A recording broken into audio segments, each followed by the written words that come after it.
He let out a short, triumphant laugh. "Don't worry, Mr. Carter. We have plenty of buyers lined up. Your rustic little cabin is a prime spot for a brand new, modern clubhouse. The paperwork is already filed. You have 48 hours to vacate. We'll be sending over an appraiser to discuss a fair price." My heart hammered against my ribs, a cold dread washing over me as I stood there, holding that official-looking letter. The entire HOA board was gathered on my front lawn, their smiles predatory and confident. And that's when everything went wrong. Before I tell you what happened next, drop a comment. What would you do if this happened to you? And subscribe to HOA Files. My name is Mike, and I'm a simple guy with a very complicated problem. For the past 20 years, I've owned a small, unassuming cabin nestled on a little hill overlooking Pine Ridge. It's not fancy. It's a bit rough around the edges, with a wraparound porch and a wood-burning stove that's seen better days. It's been in my family for 3 generations. We built it by hand, a little at a time, and every knot in the wood, every creaky floorboard, holds a memory. It's my sanctuary, my escape from the world. Then, about 5 years ago, the Serenity Pines development went up. A gated community of luxury condos and sleek, modern homes right at the base of my hill. The developers, in their infinite wisdom, needed access to my land to run utilities. We struck a deal. I granted them a right-of-way easement for their water and sewer lines, in exchange for a substantial one-time payment and a small but steady annual fee. The contract was ironclad, written by a lawyer my dad had trusted for decades. It specified a 99-year lease for the easement, with a clause for automatic renewal. I thought I was set for life. I was wrong. The problems started almost immediately. The first issue was my driveway. It's a winding dirt road that connects to the main road at the bottom of the hill. It was the only way in or out for me. The HOA, now in charge of the development, started leaving notes on my windshield. Notice of debris. Your vehicle is parked on a private, HOA-owned road and is obstructing community access. I laughed. It wasn't HOA-owned. It was a public access road I used to get to my private property. I tossed the notes. Then came the letters. Official-looking envelopes with a fancy logo, all addressed to current resident. Parcel 47. They complained about my cabin's non-conforming aesthetic. It's unmanicured. Grounds, and my unapproved exterior modifications, which was just a new coat of paint. I ignored them all, reminding them in a polite but firm letter that I wasn't part of their HOA, and they had no jurisdiction over my property. My first real face-to-face with the HOA was with their president, a man named Mr. Harrington. He was the kind of guy who wore a polo shirt with the collar popped and had a permanent smirk. He cornered me as I was coming back from a walk. "Mr. Carter," he began, his voice condescendingly smooth. "We need to talk about your situation." "My situation is just fine, Mr. Harrington," I said, trying to walk past him. "This is not a debate," he went on, stepping in front of me. "Your property is frankly an eyesore. It's bringing down the property values of our entire community. We have bylaws, you see, to ensure a certain standard of living, and your shack is a direct violation." I took a deep breath. This isn't a shack, it's my family's cabin.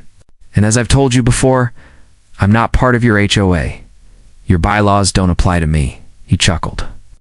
A short, patronizing sound. "Oh, but they do. You signed a right-of-way agreement with the developers. That contract, Mr. Carter, states that your property is now considered a controlled parcel within the Serenity Pines community. You have a legal obligation to adhere to our standards." My heart sank. A controlled parcel? I had no memory of that phrase. I just remembered a right-of-way. "That's not what I agreed to," I said, my voice now tight. "The agreement was for access, nothing more."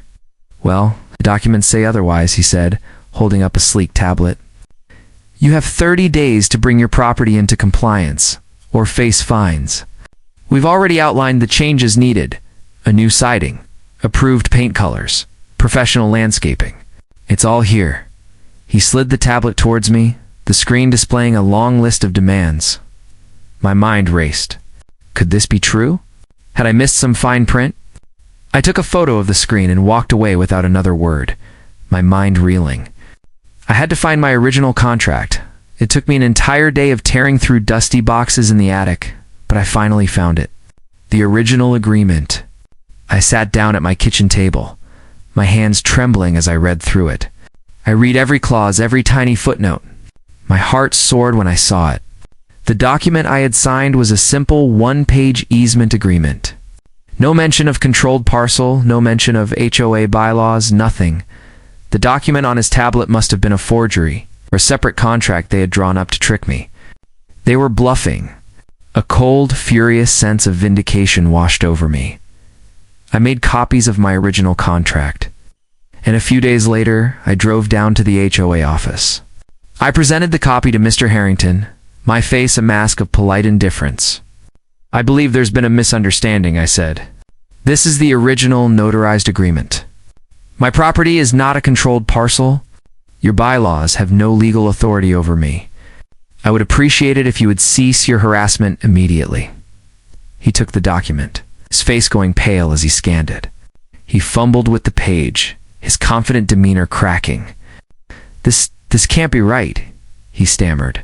Our legal team assured me.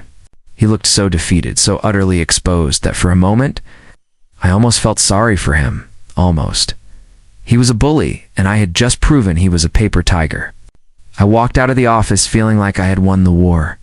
I was wrong. The harassment didn't stop. It got worse. The letters became more frequent, more hostile. They started complaining about the color of my trash can, the length of my grass, even the size of my woodpile. It was petty, ridiculous, and incredibly annoying. I ignored them, but the sense of peace I once had on my hill was gone. I felt like I was constantly on guard.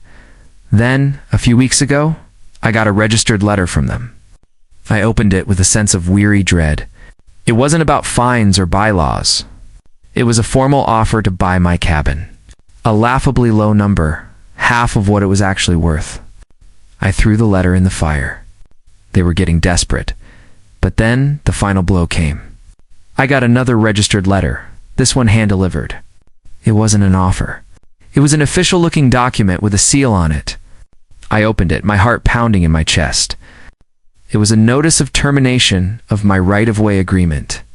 The letter stated that the easement was for the sole purpose of providing access to Serenity Pines Estates community, utilities, and that since my property was not in compliance with their community standards, the easement was now being revoked, effective immediately. The contract I thought was ironclad, the one that guaranteed a steady stream of passive income, was being torn up. My blood ran cold. They had finally found a way to hurt me. They were claiming that my non-conforming aesthetic was a direct violation of their community standards. And since my property was a part of their utility grid, they had the right to terminate the contract. It was a twisted, illogical leap of legal reasoning, but it was enough to scare me. I called my lawyer. "Mike, this is a mess," he said after I explained. "They don't have a leg to stand on legally, but they have deep pockets. They can tie this up in court for years. They're trying to bleed you dry, force you to sell." I hung up a cold knot in my stomach.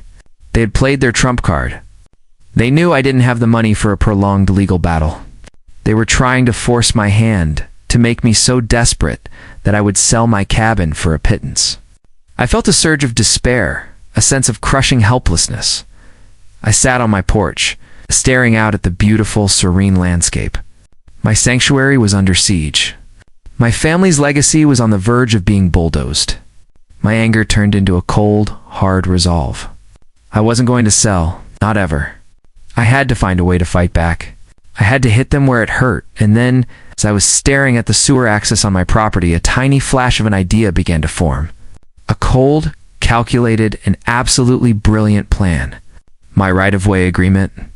It had two parts: access for their utilities and an annual payment to me. The document had a clause. It stated the payment could be adjusted based on the prevailing cost of utility-adjacent land management. It was a tiny, obscure clause, something that had seemed irrelevant at the time. I spent the rest of the day on the computer researching. I looked up utility-adjacent land management. I looked up cost of land in Serenity Pines. I looked up everything I could think of. The prevailing rates for land in their community were astronomical. I started running the numbers. And then a slow smile spread across my face. The next morning, I walked down to the HOA office, a new, meticulously drafted document in my hand. Mr. Harrington and the entire board were there, sitting around a conference table. They looked smug, triumphant. "Mr. Carter," Mr. Harrington said, gesturing to a seat, "we're glad you came. We've decided to offer you a more generous price for your property. We understand this is a difficult time for you." "Oh no, Mr. Harrington," I said, my voice calm, but with an edge of steel. "I'm not here to sell. I'm here to collect." I slid my new document across the table. It was a revised statement of my annual fee for the right-of-way. The number was eye-watering. It was nearly 3 times their current rate, calculated meticulously and citing my research on prevailing costs. He scoffed. "What is this? This is ridiculous. You can't just change the terms of our contract." "Oh, but I can, Mr. Harrington," I said, a slow, vindictive smile spreading across my face. "I'm not changing the terms. I'm simply adjusting the fee, as per Clause 7B of our original agreement, based on the prevailing cost of utility-adjacent land management, which, as you know, in a community of million-dollar homes, is quite high." He snatched up the document, his face red with rage. "This is blackmail. We'll sue you." "Go right ahead," I said, my voice a whisper. "But let me tell you what will happen. You'll go to court and you'll lose. Because my contract is legally binding, and while you're tied up in court, you'll have to explain to every resident why their water and sewer lines are still on my property, and why their HOA fees are about to go through the roof to pay for a legal battle they can't win. They'll find out that you tried to terminate a legal easement just so you could take my land. And they'll find out that you lied to them about it being a controlled parcel." In the first place, the faces of the other board members went pale. They looked at Mr. Harrington, then at me, then at the document. They knew he was bluffing. They knew I had them. He leaned back in his chair, his bravado gone, his face a mask of defeat.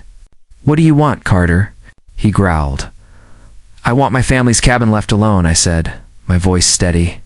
"I want a formal, written apology for your harassment. I want you to pay me the new, revised annual fee.